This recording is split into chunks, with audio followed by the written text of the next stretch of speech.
So how politically expedient is it that this lie continues? Well, one answer lies in that 18%. That's almost 1 in 5 Americans, or rather 60 million people. Now, in the last general election, 129 million people voted. So if those numbers continue, or rather if that lie is maintained, 18% means that over 23 million of them could enter that voting booth wrongfully believing that one of the candidates is a Muslim. That's basically 2.5 times the spread. We're talking political gold here. But it's all built on a lie. So the question is, where did that growth come from? I mean, how do you get 60 million people to believe such a big lie? And not just any lie, but a lie that is so hurtful. Not just because it shows our willingness to lie about our own president, but because it tells an entire community that America is not the land of opportunity for them. Faith doesn't just influence me, it really defines me, defines me, defines me, defines me, defines me.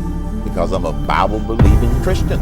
Texas Governor Rick Perry did a prayer event that was a no non-Christians allowed event. A lot of these pastors allied with Perry are part of a little-known, very specific religious and political movement that believe that the only way the world can end is if they clear the way for it by infiltrating and taking over politics and government. No non-Christians allowed. This is the American version of the Taliban, the biblical equivalent of calling for holy war, calling for holy war, calling for holy war, calling for... I might just be the least qualified person to deliver this message, and I might be the last person you want to hear it from.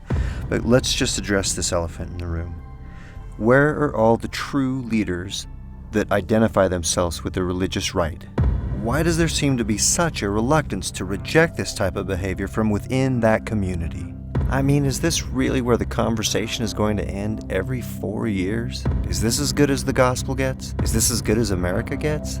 Is there no one in that whole community who will stand up for those of us who don't have the political leverage to pay you? I mean, are we that big of a liability? If we can't appeal to your merciful side as Christians, could we at least reason with you then as Americans?